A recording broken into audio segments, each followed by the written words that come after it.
Assalamualaikum warahmatullahi wabarakatuh. Alhamdulillah wa syukurillah. Asyhadu an la ilaha illallah wa asyhadu anna Muhammadar Rasulullah. Allahumma salli ala Sayyidina Muhammadin wa ala alihi wa sahbihi ajma'in. Rabbi israh li sadri wa yassir li amri wahlul 'uqdatam min lisani yafqahu qawli. Hadirin dan pendengar yang saya hormati, kita biasa mendengar kata-kata tafakkur. Tafakkur itu dari bahasa Arab tafakkaro, artinya memikirkan atau mempertimbangkan perkara. Di dalam Kamus Besar Bahasa Indonesia itu diartikan tafakkur itu adalah renungan. Merenung, menimbang-nimbang dengan sungguh-sungguh, mengheningkan cipta. Kita tidak boleh meninggalkan tafakkur,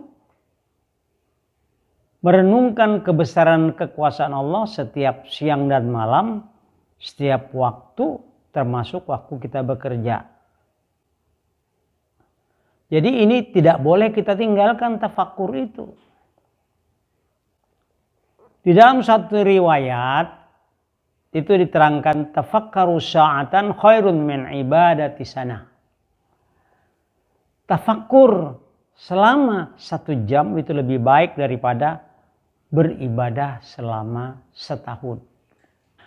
Tetapi jangan hanya tafakkur dengan tidak melaksanakan ibadah, itu keliru. Sebagian ahli ma'rifat itu mengatakan tafakkur adalah pelita hati. Bila ia pergi, maka hati pun menjadi gelap. Lalu sebenarnya apa yang perlu kita tafakkuri? Apa yang perlu kita pertimbangkan? Apa yang perlu menjadi renungan kita? Ada beberapa sasaran untuk diteliti dari perkara itu. Yang pertama adalah memikirkan ciptaan dan kekuasaan Allah Subhanahu wa ta'ala yang nyata, yang samar di alam ini. Bagaimana Allah menciptakan manusia mulai dari air mani, kemudian menjadi darah, menjadi daging, menjadi tulang, kemudian ditiupkan ruh dan seterusnya. Makanya di dalam surah Yunus dikatakan oleh Allah, "Qul inzuru madza fis samawati wal ard." Perhatikanlah apa yang ada di langit dan di bumi. Apakah itu bangsanya manusia yang bentuk dan warna kulitnya, yang bahasanya bermacam-macam. Kemudian binatang yang diciptakan Allah itu juga dijadikan pemikiran. Bagaimana Allah menciptakan gajah dan segala macam dan jenisnya. Dan tempatnya sekaligus. Gajah di tempat ini seperti ini. Gajah di tempat yang lain seperti itu dan seterusnya. Kemudian binatang ini juga misalnya bagaimana makannya. Ada yang makannya daun, ada yang makannya akar, ada yang makannya batang dan seterusnya. Lalu juga kita harus memperhatikan apa yang di langit dan di bumi.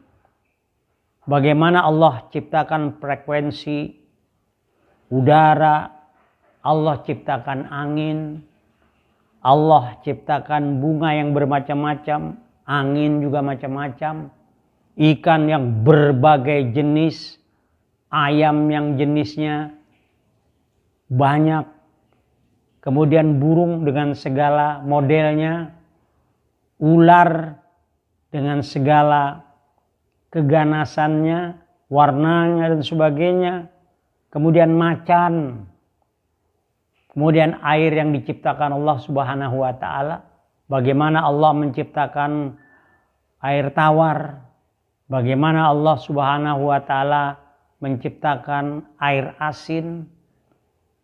Yang jumlahnya air asin itu tidak sedikit di dunia ini.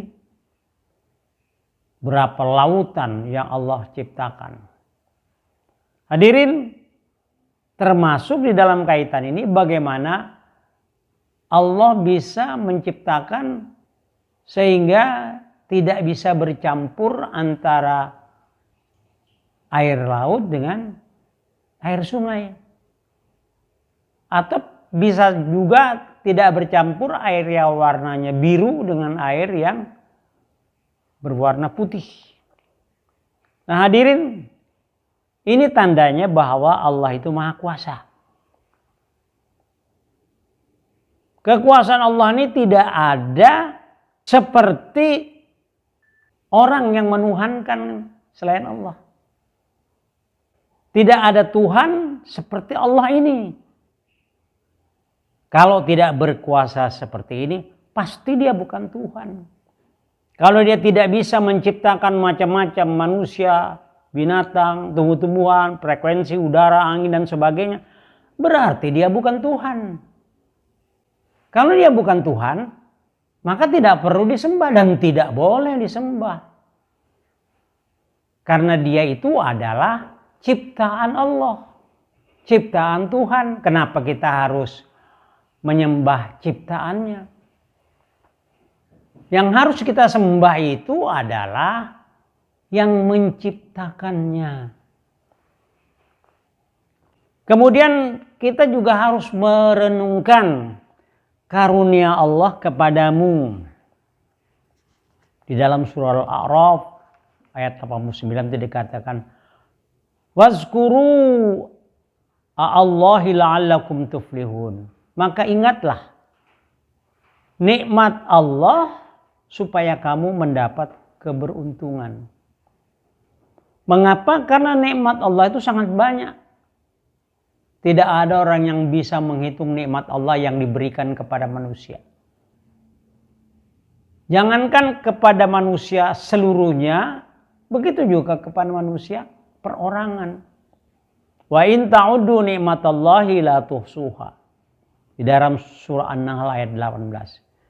Jika kamu mencoba menghitung nikmat yang diberikan Allah kepadamu, pasti kamu tidak akan bisa menghitungnya. Saking banyaknya, saking luasnya, saking kuatnya, saking hebatnya. Nah hadirin yang dimuliakan oleh Allah SWT. Sehingga dengan ini kita harus bersyukur. Berpikir, tafakur. Oh iya, saya harus bersyukur. Karena Allah menyediakan sesuatu khususnya untuk manusia ini sangat banyak. Katakanlah misalnya kemampuan. Allah memberikan kemampuan kepada kita. Monyet bisa naik pohon, kita bisa naik pohon. Ikan bisa berenang, kita bisa berenang. Burung bisa terbang karena ada sayapnya, kita juga bisa terbang. Dengan alat yang kita buat sendiri sebagai ciptaan atas nikmat Allah. Ular bisa merayap, kita juga bisa merayap. Ikan bisa berenang, kita juga bisa berenang. Bayangkan dengan yang lainnya.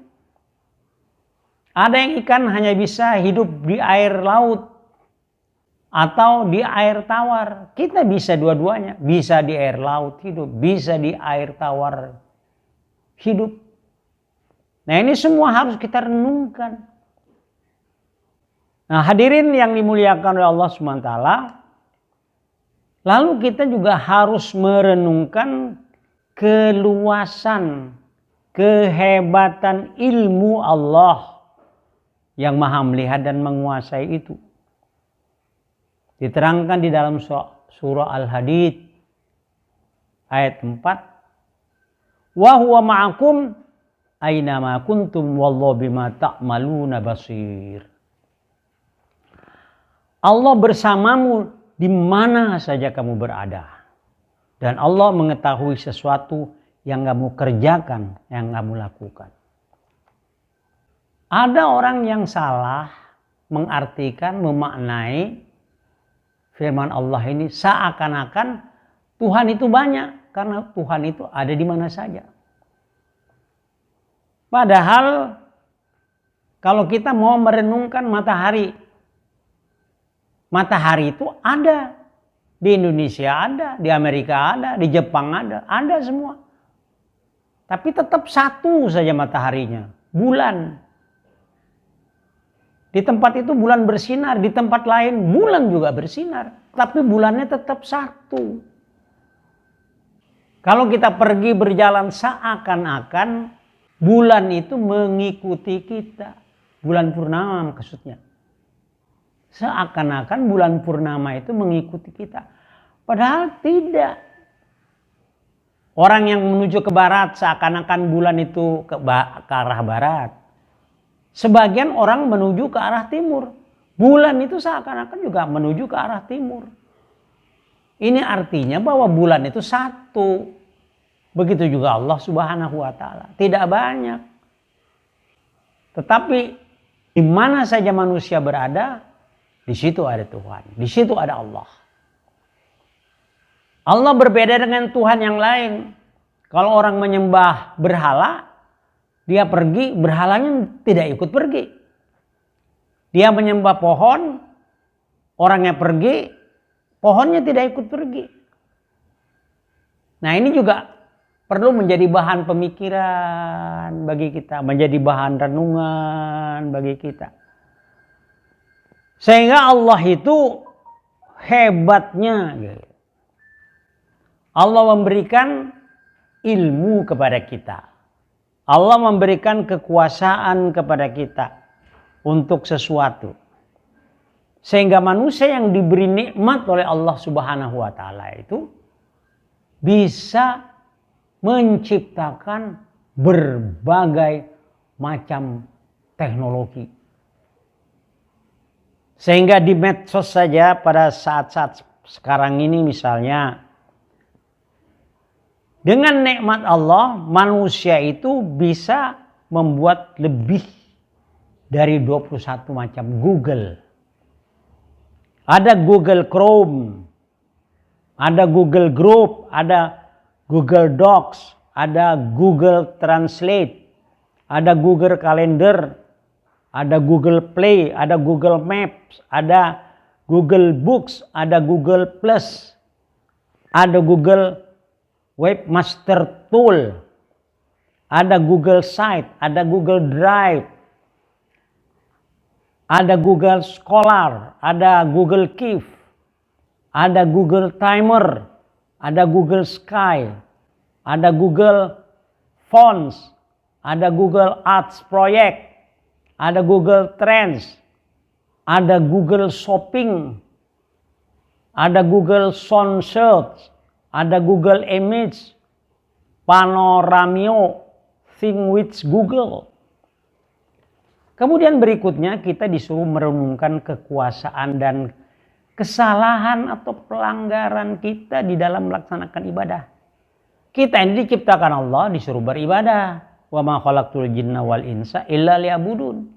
Tuhan ciptakan jin dan manusia untuk beribadah. Kemudian manusia juga merenungkan kehidupan dunia dan segala kesibukannya, kehancurannya di segala bidang. Ekonomi, politik, sosial, budaya yang berlangsung dengan cepat. Renungkan segala yang berhubungan dengan 3 alam. Alam dunia, alam barzah, alam akhirat, sorga, neraka. Itu direnungkan semua. Kemudian renungkan tentang kehidupan, kematian, penyesalan. Soal kematian ini dikatakan oleh Allah SWT dalam surah Jum'ah ayat 8. Katakanlah sesungguhnya kematian yang kamu lari daripadanya, maka sesungguhnya kematian itu akan menemui kamu.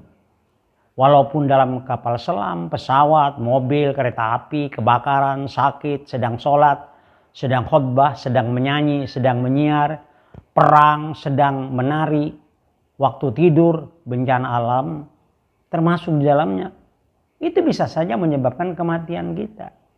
Kemudian renungkan amal pekerjaan yang engkau buat. Hadirin yang dimuliakan oleh Allah, demikianlah